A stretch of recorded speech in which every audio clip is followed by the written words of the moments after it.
পা কাটা অবস্থায় কীভাবে যাব এত দূর বুঝতে পারতাছি না। আর কি বলবো। আর ওকে, হ্যালো গাইস, আসসালামু আলাইকুম। আই হোপ আপনারা ভালো আছেন, আমিও ভালো আছি। আর আপনাদের সাথে অনেক দিন পর কথা, আর অনেক দিন পর বাড়ি সেরে যাচ্ছি। কারণটা তো মোটামুটি জানেন, আমার আগের ভিডিওটা মানে আমি একটা ঈদের দিনে এক অ্যাক্সিডেন্টে প্রায় আজকে আমি 16-17 দিন বাসায় রেস্টে ছিলাম। এবং কি আমার খুব মানে ঈদটা কি বলবো, যাক আল্লাহ পাক যেয়া করে ভালোর জন্যই করে। মানে আমার ওই দুর্ঘটনাটায় মানে আমি অনেক কিছু শিখতে পারলাম ভাই। আসলে কি বলবো, মানে আমি শর্টভাবে বলতে চাইলে মানে আমার এই আমি আর বা পা দিয়ে আমি তেমন একটা কোনো কিছু করতেই পারতাম না, হাঁটা চলা তো নাই, কোনো কিছু এক পার উপর দিয়ে চলা লাগতো। সেই কারণে অনেক প্রচুর পরিমাণ কষ্ট হইতো। আর কি বলবো, মানে যেটা চিন্তাধারার বাইরে। মনে করেন টয়লেটে যাওয়া, গোসল করা, মানে প্রতিটা জিনিস আমার কী পরিমাণ কষ্ট হয়েছে। আর আল্লাহ পাক অনেক ভালো রাখছে ভাই, যাদের একটা পাও নাই তারা বোঝে, জানি তারা কতটা কষ্টের ভিতরে থাকে। যাক ওইটা কোনো ব্যাপার না, আল্লাহ পাক যা করে ভালো লেগেই করে। আর প্রায় 16-17 দিন পর বাড়ি ছেড়ে যাচ্ছি, যাওয়ার কথা আরও আগে। কারণ আমার অ্যাক্সিডেন্টের কারণে আমি যাইতে পারি নাই। মানে এটা কী বলবো, আর আজকে যেন যাচ্ছি এইটাও আমার পা কাটা অবস্থায়, এইটাও একটা রিক্সের ব্যাপার। কারণটা হইলো ভাই, আমি জানি না, আমি পেন কিলার খাইয়ে নিয়েছি, তারপরও মানে বিষের ওষুধটা তো খাইয়ে নিয়েছি, তারপরও আমি জানি না জানি জার্নি পথে কী হবে। কারণ ভাই এটা অনেক দূর, 175 কিলো, মানে বোঝেন, মানে প্রায় 4-5 ঘন্টা লাগে নর্মালি। মানে বাইক 80-90-তে বাইকটাই নিয়ে গেলে, আর এই অবস্থাতে আমার পার অবস্থা খুবই বাজে। এখনও পা ফুলা হবার সেলাইটা কাটছি, এখনও কাঁচা রয়ে গেছে। আর আমার শরীরে কাটা ছিঁড়ে শুকায় না, মানে এটা কেন আমি জানি না। একটু কাটা ছিঁড়ে শুকাইতে অনেক প্রচুর পরিমাণ লেট লাগে। আর এখন ভোরবেলা প্রায় 6:15-20 মতন বাজে। কারণ ভোর আমি চাচ্ছি যেন রোডটা যেন না ওঠে, রোডটার ওড়ার আঁক চলে যাইতে পারলেই ভালো। তাইলে মনে করেন তেমন একটা কষ্টটা কম হইব। আর পিছনে আম্মু আছে, গাড়ি এমনিতেই জোরে চালানোর মতন কোনো অপশন নাই। আর ভাই ভোরবেলা যাচ্ছে, একটা সুন্দর একটা ঠান্ডা ঠান্ডা ভাব আসতেছে। আচ্ছা, আপনাদের সাথে কথা হচ্ছে নেক্সট টাইমে, চলেন লেটস গো। ও, এখন চলে আসি বগা ফেরিতে। আর ফেরিতে আসছি ভাই এই রে, মানে কোনো গাড়ি ঘোড়া নাই, মানে এখন খেওয়া পার হইয়া যাওয়া লাগবে। ফেরিতে দেওয়া লাগতো 10 টাকা, খেওয়ায় দেওয়া লাগবো 50 টাকা, এছাড়া কোনো অপশন নাই। কারণ হইলে এই ফেরি লোড হইতে হইতে ও অনেক সময় লাগবে প্রচুর পরিমাণ। তাতে আমার লেট হয়ে যাবে, প্রচুর পরিমাণ লেট হয়ে যাবে এই জায়গাটা। আর বাইকটা থামাই দেখি একটু পার কি অবস্থা।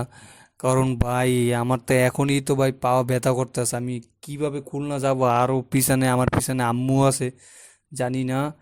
একটু নামিয়ে নেই, তারপরে যে কি বাইকটাকে উপরে পান নিচে আবার টিস্যু দিয়ে নিছি, টিস্যু না তো ন্যাকড়া দিয়ে নিছি ওরে।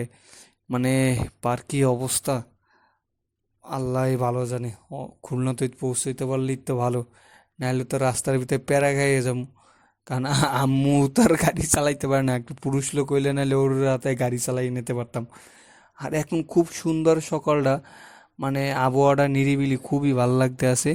আর ভাই কী বলবো, ওইটা হলো বগা লঞ্চ ঘাট। আর ওই লঞ্চ ঘাটে প্রচুর পরিমাণ যাত্রী হয় আমাদের বাউফল থানায়। প্রায় 3-4টা লঞ্চ থাকে, মানে বড় বড় লঞ্চগুলো থাকে, এগুলো খুবই সুন্দর। আর আপনাদের সাথে কথা হচ্ছে নেক্সট টাইমে, চলেন লেটস গো।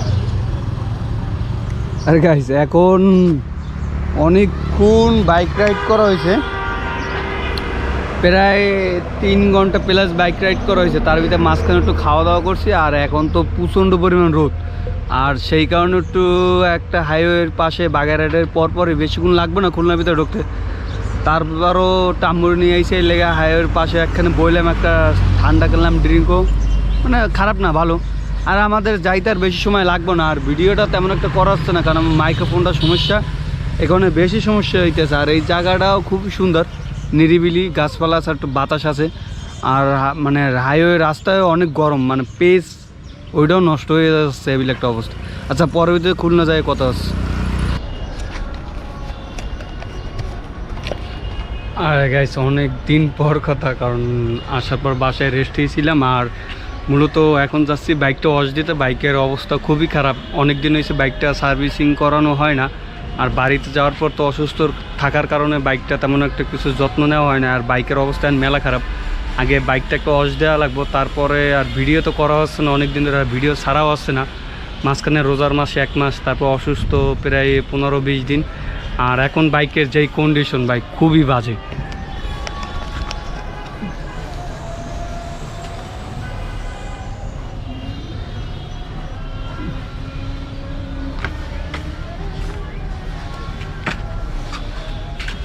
পুরো রিং হইতে না সব কিছু পুরো লাল হয়ে রয়েছে, আর পুরো ময়লায় জট পড়ে গেছে।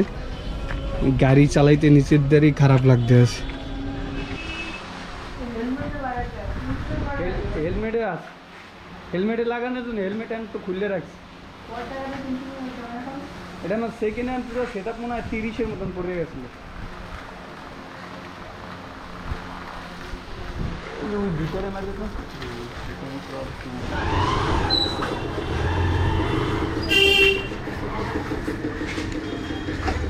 আর মোটামুটি বাইক ওয়াশ হয়ে গেছে। আর মূলত কন্টেন্ট তো বানানো হচ্ছে না, তো জানেন অনেকদিন যাবত এক্সিডেন্টে, তারপরে একটু আসি ব্যস্ততার ভিতরে। আর আলহামদুলিল্লাহ এখন এখানে রেগুলার কন্টেন্ট দেওয়ার চেষ্টা করব। আর মূলত এই ওয়াশটা আমি প্রায় সময় আসলে আমি এই দোকান দিয়ে করি, এটা 99 টাকা। তারপর ওয়াশের সার্ভিসটা ভালো, একটা ছোটো ভাই আছে, ওরে বললে সুন্দরভাবে ওয়াশটা করে দেয়। আর আমি সুন্দরভাবে ওয়াশটা হওয়ায় আমি তাতে খুশি। যাক, সমস্যা না। আর গাইস, ভিডিওটা বেশি বড় করবো না, ভিডিওটা এখানে শেষ করে দেবো। আর হ্যালো গাইস, আসসালামু আলাইকুম। আমার চ্যানেল নতুন হয়ে থাকলে অবশ্যই চ্যানেলটি সাবস্ক্রাইব করুন, পাশে বেল বাটনটা অন করে দেবেন। আর আপনাদের সাথে দেখা হচ্ছে নেক্সট ব্লগে। ততদিন সুস্থ থাকবেন, ভালো থাকবেন, আল্লাহ হাফেজ।